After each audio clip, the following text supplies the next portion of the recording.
은세공업자인 데메드리오가 난동을 일으켜서 바울 일행은 핍박한 사건 이후에 에베소에서의 전도 사역은 비교적 순탄했습니다. 사도행전 19장에서 서기장이 시민들에게 묻죠. 바울 일행이 에베소의 신전의 재물을 도둑질했습니까? 아니면 아데미 여신을 모독했습니까? 서기장은 점잖게 말을 이어갑니다. 그래도 저들을 고발할 일이 있으면 정식으로 민회에 고발하십시오. 그렇지 않을 거면 아데미 여신을 추종하는 사람들답게 점잖게 계십시오. 결국 예수님을 전하는 자들을 더 이상 조직적으로 반대하기 어렵게 된 것입니다. 여러분, 이런 상황은 바울 입장에서 보면 전도의 사역이 앞으로 조직적인 반대에 부딪히게 되지 않을 것을 의미하는 것이죠. 그런데 오늘 본문의 말씀을 보면 바울은 다른 지역으로 이동하기로 결정합니다. 사도행전 19장 21절에서 말한 대로 이 일은 바울이 이미 오래전부터 기도하며 준비했던 일일 뿐만 아니라 성령께서도 사도 바울에게 명령하신 일이었습니다. 다시 정리해 봅니다. 사도행전 19장 21절에 기록된 바울의 계획이 무엇입니까? 그것은 바로 바울이 마게도냐와 아가야를 거쳐서 예루살렘으로 가려고 했습니다. 그런데 지도를 보면 여러분 이상한 계획입니다. 여러분, 예루살렘은 이 화면에 보면 어느 쪽에 있습니까? 오른쪽 아래에 있죠. 그런데 에베소, 지금 동그라미 친 원안에 있는 에베소에서 예루살렘으로 가려면 어떻게 가면 되는 것입니까? 오른쪽 아래로 직진해서 육로로 가든지 배를 타고 가든지 가면 되죠. 근데 성경에서 바울이 어디를 거쳐서 간다라고 말합니까? 에베소의 왼쪽 편인 아가야와 마게도냐를 거쳐서 예루살렘으로 갈 계획을 짜고 있다는 것이죠. 그럼 왜 굳이 멀리 돌아서 마게도냐와 아가야 지역을 거쳐서 가려고 하는 것일까요? 여기에는 두 가지 이유가 있습니다. 첫 번째로는 이 지역의 복음이 제대로 성장하고 있는지를 확인하려 했던 것이죠. 두 번째로는 이 지역의 성도들로부터, 즉 교회들로부터 구제 헌금을 걷어서 이것을 예루살렘 교회와 성도들에게 전달하려고 했던 것입니다. 이 두 가지 목적을 좀 더 설명해 보면, 첫 번째 목적, 앞으로 우리가 앞에서 몇 번 말씀드린 것처럼 마게도냐와 아가야 지역은 바울의 전도 전략에 있어서 매우 중요한 의미가 있었습니다. 당시 세계의 중심은 어디였습니까? 로마였죠. 그래서 마게도냐와 아가야 지방은 예루살렘 교회가 로마로 진출하기 위한 디딤돌이었다라는 것입니다. 더욱이 바울이 계획한 대로 로마의 복음이 전해진다면 이 복음은 다시 이 지역을 거쳐서 중심이었던 로마를 거쳐서 전 세계로 뻗어나갈 수 있었기 때문인 것이죠. 말하자면 이 지역은 예루살렘을 중심으로 한 초대교회가 세계 열방으로 뻗어나가기 위한 전략적인 요충지였다라는 것이죠. 그렇기 때문에 바울로서는 이 지역에 세워진 교회가 건강하게 잘 자라고 있는지를 확인하는 것이 필요할 수밖에 없었다라는 것입니다. 두 번째 목적은 바울이 보기에 예루살렘 지역 교회에 전달될 구제 헌금은 아주 중요한 의미가 있었습니다. 당시에 이 예루살렘 지방에 큰 기근이 있었고 교회와 성도들 가운데도 많은 어려움이 있었습니다. 우리가 사도행전 2장에 보았던 것처럼 당시에 일을 해서 경제활동을 해서 어떤 생활을 이어갈 수 없었던 고아와 가부들이 이 예루살렘 교회에 많았었기 때문인 것이죠. 많은 사람들이 그리스도의 사랑을 힘입어서 자발적으로 헌금해서 그들을 돕고 그들을 먹이고 입혔지만 오랫동안 이어진 기근으로 인해서 예루살렘 교회도 큰 어려움을 당했다라는 것이죠. 그래서 이 구제 헌금은 마게도냐 및 가이아 지방, 즉 소아시아 지방의 교회가 전달하는 구제 헌금이었습니다. 소아시아 지방의 교회는 여러분 당시 예루살렘 교회 유대인의 관점에서 볼 때에 이방인들, 즉 비유대인들이 주축을 이루는 교회였다라는 것이죠. 그 비유대인들이 교회가 본교회라고 할 수 있는 예루살렘 지역의 교회를 돕는다?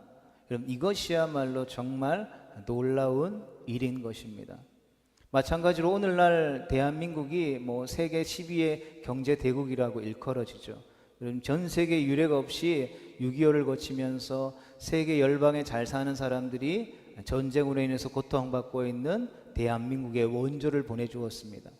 그리고 전 세계 어느 나라도 그 원조를 받는 나라에서 이제는 원조를 해주는 나라로 변화된 적이 없었다라는 것이죠. 그런데 대한민국이 이제는 전 세계의 어려운 국가들에게 원조를 해주는 나라가 되었습니다. 그래서 이 위대한 일들이 어떻게 일어났냐? 그래서 많은 여러 가지 한강의 기적이라고도 이야기하고, 저 아프리카 같은 데는 새마을 운동 때문에 이 대한민국이 이렇게 잘 살게 됐다 해서 새마을 운동이 막 전파되기도 하고, 많은 이 한국의 이 사례들이 전 세계에 소망을 주게 되는 것이죠. 마찬가지로 이 본교회, 이 예루살렘 교회에 있어서 이 비유대인 이방인 교회에서 그들이 이 본교회인 예루살렘에 구제헌금을 보낸다라는 것은 이루 말할 수 없는 놀라운 일이라는 것이죠. 마찬가지로 우리가 선교지를 돕고 있잖아요. 거기에 교회는 도움을 받아야만 운영될 수 있는 교회들이 대부분입니다. 그런데 우리가 계속 전하다가 어느 순간 우리 교회가 힘들어졌는데 선교지에서 우리에게 오히려 반대로 선교헌금을 보낸다, 구제헌금을 보낸다라고 생각해 보십시오. 엄청난 일이라는 것이죠. 여러분, 이 바울은 이방인들의 형제교회가 이른바 본교회라고 말할 수 있는 예루살렘 지역의 교회를 도움으로써 당당하게 그리스도의 교회의 일원이 되기를 바랬던 것입니다. 여러분, 정말 바른 복음이 들어가면 그 어떠한 교회와 성도들이 받기만을 원할까요? 성경은 받는 것보다 주는 것이 더 복되다라고 우리에게 분명히 말씀하고 있기 때문인 것입니다. 그리스도의 사랑은 우리 안에 머물러 있는 것이 아니라, 받기만 하는 것이 아니라 우리 안에 들어왔다가 어떻게 되어지는 것입니까? 다시 흘러나아가야 하기 때문인 것입니다. 복음도 마찬가지죠. 우리가 복음을 믿고 예수 그리스도의 몸된 교회가 되었으면 그 복음의 은혜로 우리가 가만히 있어야 되는 것입니까? 그렇지 않죠. 그 복음은 생명력이 있기 때문에 우리를 변화시키고 우리를 구원한 복음은 다시금 운동력을 가지고 복음이 필요한 이들 가운데 흘러가야 되는 것입니다. 사도 바울은 자신을 이방인에게 복음을 전하기 위한 그릇이다라고 표현했던 바울에게 있어서 이런 이 모습이 얼마나 대견했겠습니까? 바울로서는 이방인을 향한 사역의 길로 들어선 지 실로 오랜만에 비로소 본토와 동족과 동료들에게 자신의 실제적인 사역의 열매들을 보여줄 수 있는 기회를 맞았던 것입니다. 이제 에베소를 떠나서 다시 긴 여행을 나서려는 바울은 에베소의 제자들을 여러 가지 말로 위로하며 격려함으로써 이후의 상황을 대비했습니다. 드디어 바울은 에베소를 떠나게 됩니다. 여러분, 성경이 말씀하고 있지는 않지만 바울은 배를 타고 에베소를 출발한 것 같습니다. 여러분, 지도로 볼 때에 에베소에서 마게도냐 지방을 간다면 배를 타는 것이 편합니다. 행로도 이렇게 약간 10시 방향으로 일직선으로 쭉 만들어서 갈 수 있기 때문이죠. 그런데 배를 타고 에베소를 떠난 바울의 항로는 직진해서 서쪽으로 간 것이 아니라 정반대로 꺾어서 에베소의 윗지방인 드로아로 이동하게 됩니다. 여러분, 여기에는 이유가 있습니다. 그는 드로아에서 디도를 만나려고 했습니다. 디도를 통해서 고린도 교회에서 일어난 몇 가지 문제들이 어떻게 진전되어 가는지를 듣기를 원했던 것입니다. 바울은 이전에 디도를 고린도 교회에 보냈습니다. 이때 바울은 디도 편에 눈물의 편지라고 불리우는 서신을 이 고린도 교회에게 보냈습니다. 이 편지는 고린도전서 이후에 보내진 또 하나의 편지였습니다. 고린도 후서는 아닙니다. 성경은 아니죠. 고린도전서에서 이어서 다시 고린도 교회에 몇 가지의 문제를 놓고 눈물 어린 충고를 편지로 써서 이 디도편에 고린도 교회에 보냈던 것이죠. 바울은 드로아에서 이 디도를 만나서 자신의 충고에 대해서 고린도 교회의 성도들이 어떻게 그것을 받아들였는지, 그 문제를 어떻게 해결했는지를 알고자 했던 것 같습니다. 바울과 디도는 드로아라는 지역에서 만나기로 한 것이죠. 하지만 바울이 에베소에서 예정보다 일찍 도착했기 때문인지 디도를 만나지 못했습니다. 고린도 후서 2장에서 말하는 것처럼 바울은 드로아에서 복음을 전하고자 했습니다. 그러나 고린도 교회에 대한 염려 때문에 드로아에서 복음을 본격적으로 전하지는 못하고 이내 배를 타고 다시 마게도냐로 향하게 되죠. 그래서 본문 2절을 보면 바울이 그 지방을 지나갔다라고 기록되어 있습니다. 그 지방이라는 표현은 에베소에서 고린도에 이르는 육로의 길을 의미하는 것이죠. 다시 말해서 그는 에베소에서 고린도에 이르는 긴 여정을 걸어가면서 그 길에 있는 여러 도시들을 방문했던 것입니다. 여기에 우리가 잘 알고 있는 빌립보, 데살로니가 그리고 베레아가 포함되어 있었을 것입니다. 이제 바울 일행은 헬라 지역, 여기 화면에 보시면 아가야라고 적힌 이 지역, 이 헬라 지역에 도착해서 여기서 약 3개월을 머무르게 됩니다. 헬라는 아가야 지역을 가리키는 말인데 바울은 아가야의 수도인 고린도에 머물게 되죠. 그럼 바울은 긴 여행 끝에 드디어 그의 근심거리였던 고린도에 직접 가게 되었습니다. 이때가 주후 56년 혹은 57년 겨울경이었을 것입니다. 이런 석 달 동안 고린도에 머물면서 바울은 가이오의 따뜻한 대접을 받으면서 이때 로마서를 기록하게 됩니다. 바울은 그 후에 다시 길을 떠나려고 했지만 곧 계획을 수정해야 했습니다. 바울 일행을 해치려고 하는 유대인 무리가 있다라는 소문을 들었기 때문인 것이죠. 그래서 그는 고린도에서 원래 예루살렘으로 가려고 하는 배를 타는 것이 가장 가깝잖아요. 이 길을 택하려고 했었는데 바울을 해치려는 유대인 무리들을 피하기 위해서 바울은 배를 타지 않는 대신에 마게도냐, 즉 북쪽 지역을 거쳐서 육로로 가게 되는 이 길을 선택하게 된 것입니다. 이런 이 길은 원래 계획보다 훨씬 도는 길이었습니다. 그래도 그 길은 심심하지 않았습니다. 왜냐하면 사도행전 20장 4절에 언급된 대로 그의 여행에는 적어도 7명의 동행이 있었기 때문인 것입니다. 본문 4절의 말씀을 같이 읽어보겠습니다. 아시아까지 함께 가는 자는 베레아 사람 브로의 아들 소바더와 데살로니가 사람 아리스다고와 세군도와 더베 사람 가이오와 및 디모데와 아시아 사람 두기고와 드로비모라. 아멘. 이 7명은 바울과 연관된 이방인 교회의 대표들이었습니다. 바울은 이 소아시아 지역의 이방인 교회들이 모은 구제 헌금을 직접 관리하지 않고 이 7명의 사람들에게 맡겼는데 이 때문에 이들이 에베소에서부터 바울과 동행하고 있었던 것이죠. 본문 5절을 보면 이 7사람들은 바울보다 먼저 드로아로 이동하게 됩니다.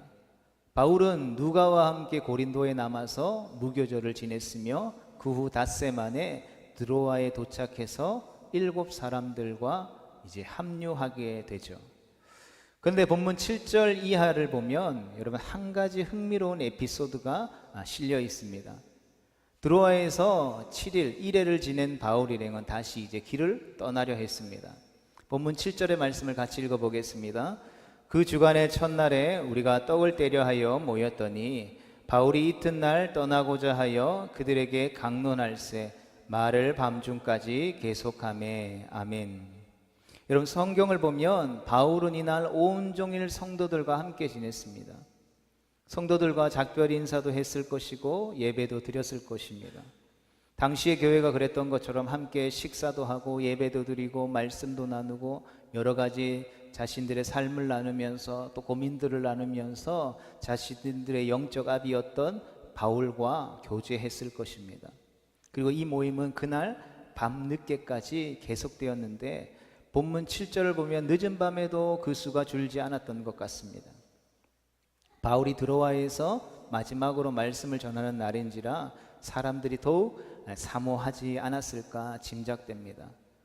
여러분 늦은 밤까지 계속되는 데다 넓은 공간이 아니었겠죠. 좁은 집에 공간에 모여서 환기까지 잘 되지 않았을 것이고, 거기에 성경이 기록하고 있는 것처럼 여러 곳에 등불까지 켜져 있었을 것입니다. 이런 상황이니 물론 좋은 사람도 있었을 것이죠. 거기에 유두고라 하는 한 청년이 있었습니다. 이 사람이 창문에 걸터 앉아서 바울이 강론하는 하나님의 말씀을 들으며 졸다가 그만 창문 밖으로 떨어져 버리게 되죠. 9절의 말씀을 보겠습니다. 유두고라 하는 청년이 창에 걸터 앉아 있다가 깊이 졸더니 바울이 강론하기를 더 오래 하매 졸음을 이기지 못하여 3층에서 떨어지거늘 일으켜보니 죽었더라. 아멘. 이 사람이 걸터 앉은 창문은 3층이었습니다. 여러분, 3층에서 떨어졌으니 무사할 리 없을 것입니다. 그냥 뛰어내린 게 아니라 졸다가 떨어졌기 때문에. 그리고 이 사람은 그 자리에서 즉사했던 것이죠. 여러분, 설교를 듣다가 사람이 졸다가 3층에서 떨어져 죽었으니 그 자리에 참석한 사람들이 적잖이 놀랐을 것이고, 따라서 그 장소는 상당히 소란스러울 것입니다. 그러나 오직 한 사람, 사도 바울만은 그렇지 않았습니다. 바울은 소란스러운 사람들의 영향을 전혀 받지 않고 침착했습니다. 그는 3층에서 1층으로 내려가서 유두고의 시신 위에 자기의 몸을 얹고서는 그를 꼭 껴안았습니다. 그리고 나서 그를 품에 안고 일어나면서 무리에게 이렇게 말했습니다. 본문 10절과 11절의 말씀입니다. 바울이 내려가서 그 위에 엎드려 그 몸을 안고 말하되 떠들지 말라, 생명이 그에게 있다 하고 올라가 떡을 떼어 먹고 오랫동안 곧 날이 새기까지 이야기하고 떠나니라. 아멘.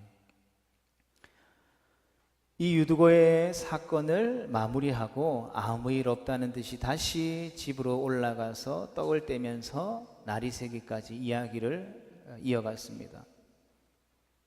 그러면 유두고는 어떻게 되었을까요? 그가 3층에서 떨어져 죽었다라는 말이 사실이라면, 그리고 그가 바울에 의해서 다시 살아났다면, 여러분, 이 일이 어찌 아무렇지도 않은 일이었겠습니까? 그러나 성경은 유두고가 다시 살아났느니, 그래서 사람들이 이 이적을 보고 하나님 앞에 영광을 돌렸다거니 하는 이야기가 1절 등장하지 않습니다. 모든 것이 원상대로 회복되었으며, 따라서 유두고가 죽었다가 살아난 일이 이 무리에게 있어서는 문자 그대로 아무 일도 아니게 되어버린 것이죠. 성경은 유두고의 사건이 일어난 이후에 한 가지 사실만을 기록해 두었습니다. 본문 12절의 말씀이죠. 같이 보겠습니다. 사람들이 살아난 청년을 데리고 가서 적지 않게 위로를 받았더라. 아멘. 성도 여러분, 죽은 사람이 다시 살아난 일치고는 너무 간단한 기록 아닐까요? 더군다나 교회에서, 소위 요즘으로 치면 교회에서 예배드리다가 설교 듣다가 설교가 너무 길어가지고 어떤 사건으로 인해서 누가 죽었는데 그 사람이 다시 그 설교자 위에서 살아났다. 여러분, 이보다 더 좋은 뉴스거리가 없지 않겠습니까? 가는 곳곳마다 이 이야기를 했겠죠. 소문이 온 사방에 퍼졌을 것입니다. 난리가 나겠죠. 그러나 성경은 이 일에 대해서 마치 아무 일이 없었다는 듯이, 아니, 죽은 사람 살리는 일쯤은 아무 일도 아니라는 듯이 좀 지나쳐 버립니다. 여러분, 성경이 증언하고 있지 않은 일에 대해서 우리가 어찌 알 수 있겠습니까마는 그래도 짐작할 수 있는 바가 있습니다.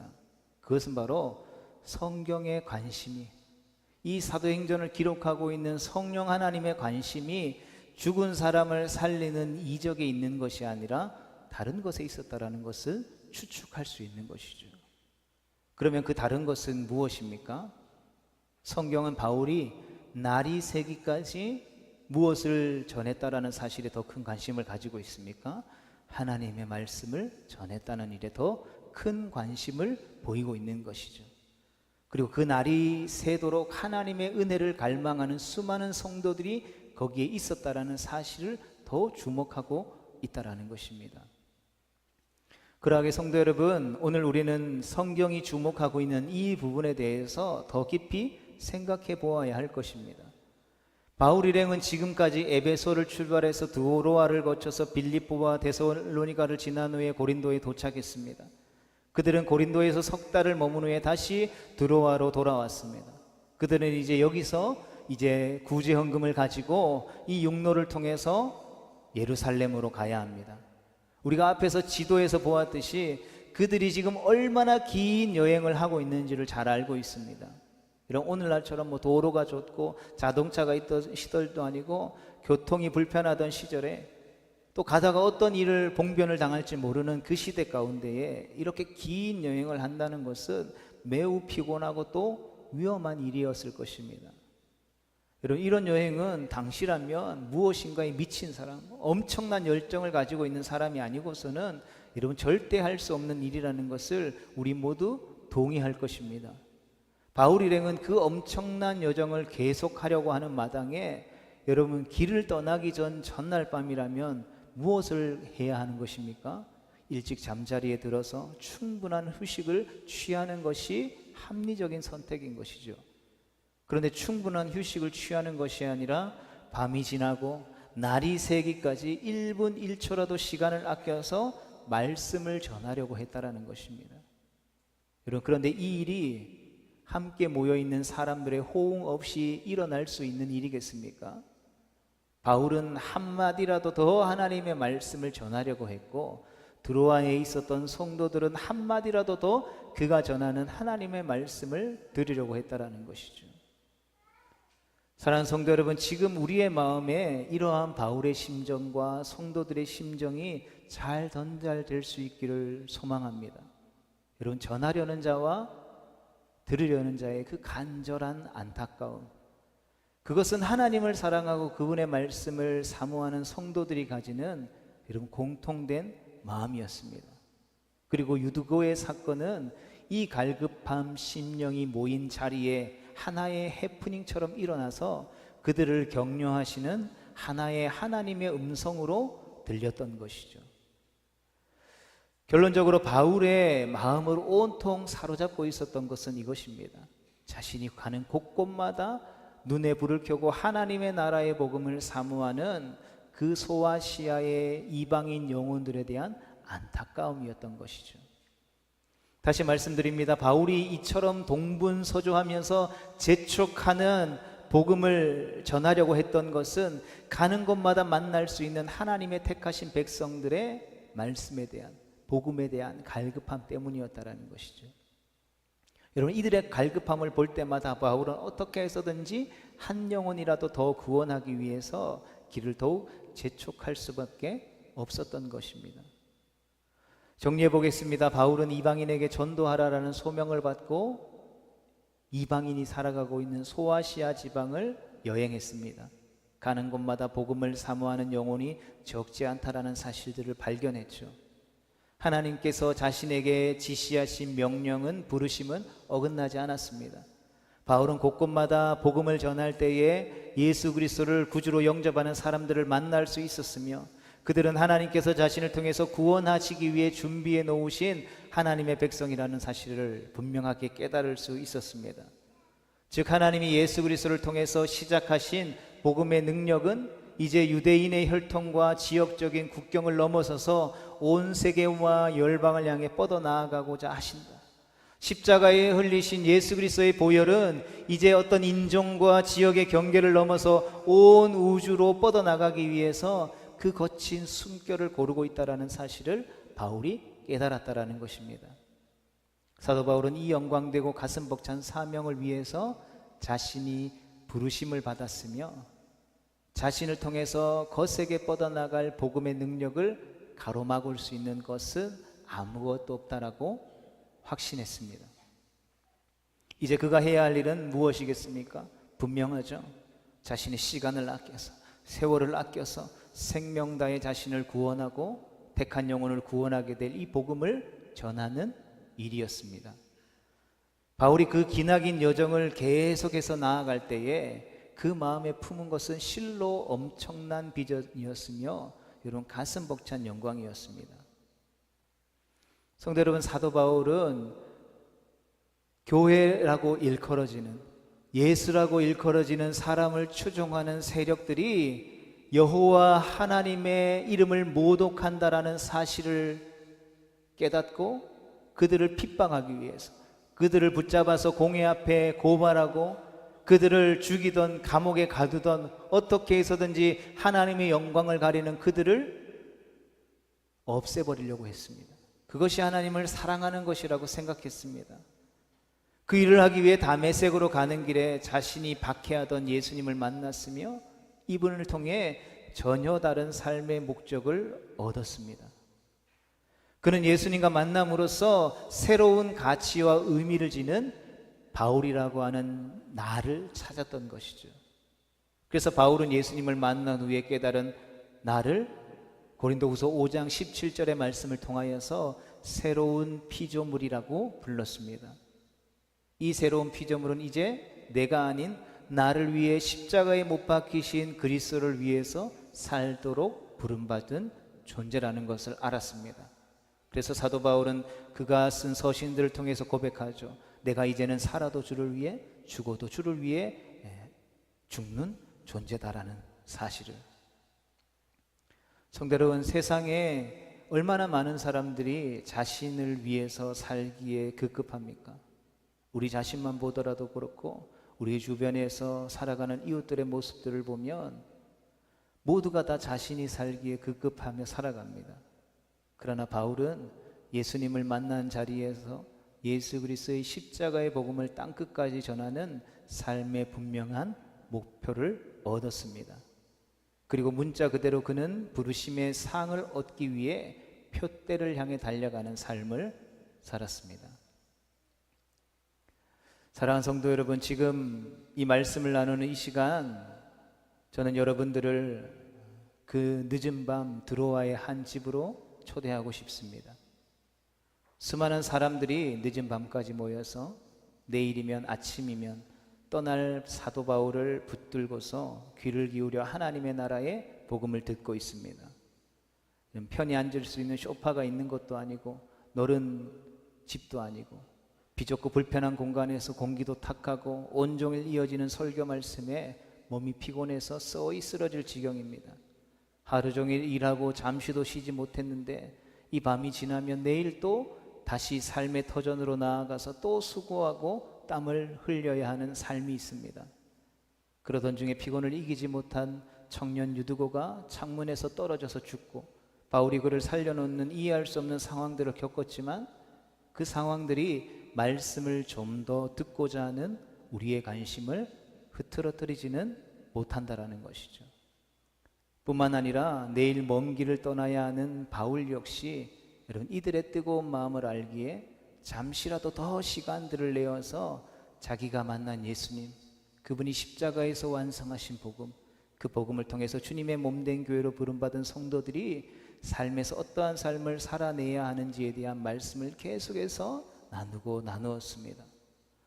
바울의 마음은 이들에게 복음의 비밀과 능력을 좀 더 전하고자 하는 열망으로 뜨거웠습니다. 그리고 가는 곳마다 하나님께서 당신의 백성으로 거둬들이시려는 사람들이 기다리고 있음을 또한 보았습니다. 그 수많은 백성들을 주님께 돌려드리기 위해서 바울은 세계의 중심인 로마를 마지막 종착역으로 삼았습니다. 이제 그는 예루살렘으로 갈 것이며 거기에서 다시 로마를 향하게 될 것입니다. 그는 로마에서 자신의 생명을 드림으로써 온 세계와 열방의 사람들을 주님께로 돌리는 이 영광스러운 구원의 계획에 물꼬를 트게 만들 것입니다.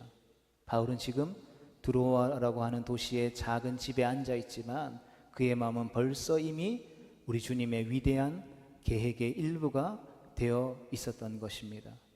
우리 예수님께서 요한복음 4장 35절에서 제자들에게 이렇게 말씀하신 적이 있습니다. 말씀을 같이 보겠습니다. 시작. 너희는 넉 달이 지나야 추수할 때가 이르겠다 하지 아니하느냐? 그러나 나는 너희에게 이르노니 너희 눈을 들어 밭을 보라. 희어서 추수하게 되었도다. 아멘. 여러분, 우리는 밭을 보면서 얼마쯤 지나야 추수할 수 있겠다라고 예측합니다. 그러나 우리가 영적인 눈을 떠서 추수를 기다리는 수많은 영혼들을 보지는 못하죠. 이런 바울은 예수님을 만났고 그분 안에서 영의 눈을 떴고 자기를 기다리는 수많은 영혼들을 보았습니다. 그리고 그들에게 복음을 전하여 주님께로 돌리는 것이 자신의 사명이라는 것을, 부르심이라는 것을 알았습니다. 여러분, 이 사명을 위해서 그는 자신의 전부를 바쳤고 결과적으로 이 세상에서 가장 행복한 사람이 되었습니다. 사랑하는 성도 여러분, 말씀을 정리하면서 사도 바울처럼 우리의 인생을 통째로 바칠 만한 분명한 비전을 품고 살아가는 이런 이 행복을 여러분들도 누리고 싶지 않으십니까? 좋은 방에 앉아서 시간을 보내고 있지만 열방을 마음에 품고 자신의 전부를 드리는 멋진 인생, 바울의 모습이 여러분 우리 눈앞에 보이십니까? 여러분, 오늘 이 시대를 살아가는 성도로 부름받은 우리는 무엇을 위해 우리의 인생을 걸고 믿음의 선한 싸움을 싸우며 표대를 향해 달름질하기를 원하십니까? 100세 200세까지 장수하는 것입니까? 세상 사람들이 부러워할 만한 부자가 되는 것입니까? 사람들에게 존경받는 명예를 얻는 것입니까? 세상 가운데 떵떵거리며 살아갈 수 있는 그 누구도 아무도 뭐라 하지 못하는 권력을 얻는 것이겠습니까? 여러분, 오늘 말씀을 통해서 바울이 열방을 마음에 품고 발이 부르트도록 숨차게 뛰어다니는 그 모습을 우리는 볼 수 있어야 하는 것입니다. 바울을 부르신 주님께서 오늘 나의 사랑 나의 어여쁜 자여 일어나 나와 함께 일하자고 부르시는 그 주님의 음성을 우리는 들을 수 있어야 하는 것입니다. 좁은 골방에서 뛰쳐나와서 이제는 우리 하나님 아버지가 다스리고 통치하시는 온 세계와 열방을 믿음의 눈을 들어 바라볼 수 있어야 하는 것입니다. 우리가 지금에만 관심을 가지게 되면 먹고 사는 문제, 자녀들을 기르는 문제, 어떤 나의 근심거리가 된 수많은 인생의 관계들의 문제 등에 갇히게 될 뿐인 것입니다. 여러분, 그런데 하나님 아버지께서 가장 사랑하는 독생자 예수님을 십자가에 내어주기까지, 그 십자가에 못 박음으로써 보배로운 피를 흘려기까지 해서 사신 저와 여러분들의 가치가 여러분 단순히 그냥 돈 많이 버는 것, 명예를 얻는 것, 성공 출세하는 것 정도밖에 안 된다라고 생각하십니까? 나는 지금 산동에 있지만 기도와 예배 자리에서 열방을 유업으로 얻어 다스리고 경영하는 통 큰 인생을 한번 살아보겠노라고. 아니, 그것을 넘어서 오늘은 골방에 있지만 내일은 드넓은 열방을 향해 나아가는 비전의 사람, 믿음의 사람, 꿈의 사람이 우리 모두가 되어야 하지 않겠습니까? 여러분, 이것이 젊은 목사가 그냥 한풀이 하는 망상처럼 들리십니까? 이것이 망상이라고 생각한다면, 우리 각자가 스스로 그려낸 것이라면 그런 망상이 될 수도 있을 것입니다. 그러나 이것이 살아계신 하나님의 말씀, 우리를 바른 길로 인도하는 진리의 말씀으로부터 온 것이라면 여러분, 그것은 망상이 아니라 내 형편과 상관없이 반드시 이루어지게 되는 하나님의 꿈과 비전이 될 것입니다. 성도 여러분, 우리가 예수님을 만나면 우리의 닫혀졌던 눈이 열릴 것입니다. 우리가 예수님을 만나면 우리의 어그러졌던 인생의 목표가 바르게 정렬되어질 것입니다. 우리가 예수님을 만날 수만 있다면 숨차게 달려도 힘들지 않는 가장 멋진 인생을 살게 될 것입니다. 그 인생을 발견한 자라면, 그 표대 되신 예수님을 발견한 자라면 행복한 삶을 반드시 살아갈 수 있게 될 것입니다. 바라긴 오늘 예배하며 나아가는 우리 모두의 삶이 바로 그러한 인생 되어질 수 있게 되기를 주님의 이름으로 축복합니다.